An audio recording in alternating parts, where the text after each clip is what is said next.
Bonjour à toutes et à tous, IT for Business et sur AI for Good Summit en direct depuis Genève. Nous sommes avec Olivier Ollier. Olivier, bonjour. Bonjour Thomas. Olivier, vous êtes professeur à l'université d'IA, peut-être l'une des seules universités au monde, au moins la première, d'Abu Dhabi, et puis entrepreneur. Alors, on va parler avec vous d'IA, d'interaction. Alors, je ne sais pas si vous voyez d'ici, mais Olivier Ollier a écrit ce livre. On en reparlera de notre côté dans pas très longtemps. Vous parlez d'interaction entre l'humain et l'IA. Comment est-ce qu'on peut interagir efficacement, je ne parle même pas intelligemment, mais efficacement, avec des IA dont on dit que demain, dont on craint que demain, elles viennent nous remplacer? Ce qui est intéressant quand on parle d'intelligence artificielle, c'est qu'on parle de systèmes. Et ces systèmes interagissent avec nous, que ce soit par le texte, la parole, les images. Mais à un moment, vous pouvez avoir le meilleur système du monde. Si on n'a pas les bons systèmes d'interaction, les bonnes clés pour savoir travailler avec, comme un collègue, comme un partenaire dans une association de business ou scientifique ou sportive, ça ne va pas le faire.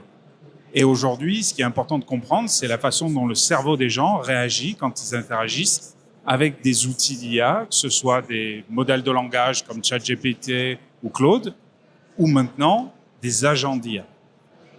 Le problème, et ce qu'on note, c'est que très souvent, dans le processus de réflexion, les gens s'arrêtent à la première partie. C'est-à-dire qu'il y a une seule interaction. Claude, ChatGPT, Perplexity, j'ai tel problème. Qu'est-ce que tu me proposes? Voilà la réponse, et les paroles d'évangile, entre guillemets, on brode à partir de ça. Comment est-ce qu'on peut faire en sorte que, déjà rentrer dans la tête des utilisateurs, que ce qui est plus intéressant, c'est le ping-pong avec l'IA. On a eu des gens là, qui nous expliquaient que le sparring, entre guillemets, humain-IA était plus intéressant. C'est vrai pour l'entreprise, c'est vrai aussi pour les universitaires. Comment est-ce qu'on peut créer des stratégies qui vont forcément pousser les gens à aller beaucoup plus loin que la première interaction? La première chose à faire, c'est de faire en sorte, quand on écrit un prompt, quand on demande quelque chose à un système d'IA, de lui donner la possibilité de nous poser des questions.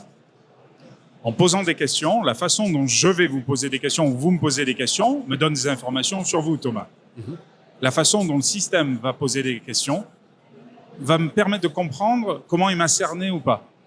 Et un petit truc qui est sympa, c'est de lui demander de vous poser des questions dans une boîte de dialogue et pas uniquement des questions.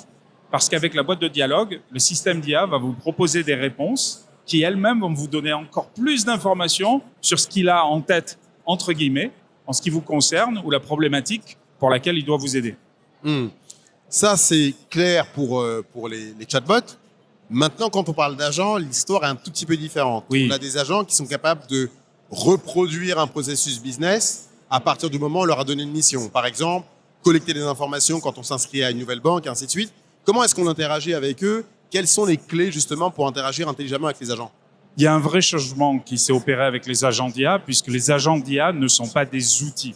Ce sont des partenaires exécutifs, ce sont des collègues pour certaines personnes, et ça casse complètement le modèle sur lequel on a construit les interactions entre les humains et les machines depuis une trentaine d'années.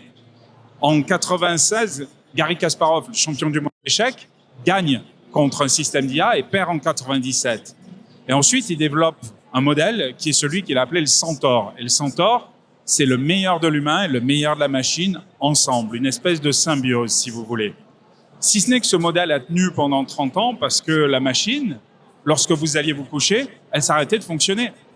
Un outil, que ce soit un chat GPT ou un marteau, quand vous arrêtez d'interagir avec, c'est terminé. Vous pouvez vous reposer. Les agents d'IA, eux, c'est pour ça qu'on parle d'agentivité, ont la possibilité de faire des actions eux-mêmes sans que vous n'ayez à leur tenir la main ou leur donner des instructions. Ils prennent des initiatives. Parmi les initiatives qu'ils peuvent prendre, si vous ne les paramétrez pas bien, ils peuvent se reproduire. Ils peuvent transmettre les codes d'accès à votre email, à vos comptes, etc., si vous ne donnez pas les limites. Et le fait qu'ils travaillent 24 heures sur 24 à une vitesse qui est supérieure à la vitesse à laquelle fonctionne notre cerveau, entraîne aujourd'hui tout un ensemble de problématiques pour lesquelles personne n'est prêt. C'est pas bien ni mal, mais il n'y a aucune formation universitaire aujourd'hui, à part celle qu'on vient de développer à Abu Dhabi pour entraîner 80 000 personnes qui travaillent pour le gouvernement, parce que le gouvernement des Émirats arabes unis a décrété que d'ici 2 ans, il faudrait que 50% du gouvernement soit agentique. Donc on forme les gens à interagir avec les machines. Quelles sont les bonnes pratiques et surtout qu'est-ce qu'on doit mettre en place pour arriver à superviser ces agents, parce qu'il y a une taxe cognitive. En fait, il y a un coût pour le cerveau quand, au lieu de manager 10 personnes et on a l'habitude d'interagir avec des humains, comment tout d'un coup on doit interagir, superviser et venir corriger ou contrôler le travail de centaines d'agents qui chacun ont leur autonomie si ils ne sont pas bien paramétrés. Et tout ça pose de nouvelles problématiques. Ça offre d'extraordinaires solutions, mais il faut aussi développer des systèmes, des compétences, des formations pour que les gens puissent tirer le meilleur profit des agents d'IA. On a cette double problématique que vous signez, Olivier. On a le fait que les gens se retrouvent finalement avec une dette de fatigue. On a déjà des premiers cas en Chine de gens qui sont épuisés parce qu'ils doivent gérer 5, 6, 10, 20, 100 agents. Notre cerveau n'est pas forcément adapté, en tout cas entraîné pour, je dirais. Et puis il y a cette dette cognitive, on en parlait hors caméra, qui pousse les gens finalement à confier la partie de la réflexion, celle qui en partie jusqu'à maintenant nous définissait, de la confier à l'agent, ce qui fait que finalement les gens, la réflexion c'est comme un muscle. Les gens qui ne l'entraînent pas, on finit par avoir une déperdition. Comment est-ce qu'on gère ces deux aspects-là avec une IA? Vous l'avez dit, elle monte en puissance, elle est plus intelligente, elle est plus efficace. C'est à la fois le scientifique et l'entrepreneur qui va vous parler. Il faut gérer l'offre et la demande. Si on continue à donner des outils surpuissants aux gens en leur demandant d'effectuer le travail qu'ils mettaient une semaine à faire avant et qu'ils peuvent faire en 10 minutes, forcément, nos cerveaux vont se calmer, vont se mettre en mode sieste, si je peux m'exprimer ainsi. C'est une simplification. Mais par contre, si on adapte la demande, les attentes et la production de performance des gens à la capacité de l'outil, là, on peut arriver à un bon équilibre. Je vais vous donner un exemple perso. Pour des raisons qui nous ont échappé à tous les deux, une de mes filles a dû faire son stage dans ma boîte, chez Inclusive Brains. Au départ, ni elle ni moi ne voulions, mais pour des raisons administratives, on a dû. Et en fait, j'avais envie qu'elle développe ses capacités d'interaction et de travail et de performance avec les outils d'intelligence artificielle. Donc, je vais filer une masse de boulot qui est impossible à faire pour un humain qui ne maîtrise pas des systèmes d'intelligence artificielle et des agents. Et quand Chloé, ma fille, a appris le terme anglais, l'upskilling, donc élever ses compétences, acquérir ses compétences, elle a pu réaliser l'ensemble du travail qu'elle avait pendant son stage, ce qui aurait été impossible si elle n'avait pas maîtrisé non seulement l'utilisation de l'outil, mais la façon d'interagir et de collaborer avec les agents d'IA qui ne sont plus des outils. Et ça demande un effort, ça demande de la méthode. On a l'avantage avec ce qu'on fait, que ce soit avec Inclusive Brains, Biotech Dental ou l'université Mohamed Ben Zayed à Abu Dhabi, qui est, vous l'avez dit, c'est la première université entièrement dédiée à l'intelligence artificielle au monde. On étudie la façon dont les gens interagissent avec les machines en enregistrant leur cerveau, les expressions faciales, les mouvements des yeux, et on entraîne des systèmes d'IA qu'on appelle neuroadaptatifs. Ce mot super compliqué, ça veut dire qu'au lieu d'entraîner l'IA uniquement avec du texte ou un peu d'image, on l'entraîne avec tous ces canaux physiologiques, dont le cerveau, le mouvement des yeux, les expressions faciales, l'intonation de la voix, les pulsations cardiaques, pour donner à manger, en quelque sorte, au système d'IA et aux agents d'IA, les mêmes informations que nous utilisons quand vous et moi interagissons. Qu'est-ce que ça donne? Ça donne la capacité aux machines de mieux s'adapter aux gens, quelle que soit leur physicalité, leur état de stress, de charge mentale, de fatigue. Ça donne aussi la possibilité, quand on ferme la boucle, aux machines de s'adapter. Il se peut très bien que le matin, je sois beaucoup plus frais d'un point de vue cognitif qu'en fin d'après-midi. Ça nous arrive à tous. Qu'en début de semaine, je sois un peu plus alerte qu'en fin de semaine. Le fait que la machine puisse ressentir mon état et adapter son aide ou la tâche, c'est bien pour la performance, c'est aussi bien pour la préservation et la prévention en santé physique et mentale.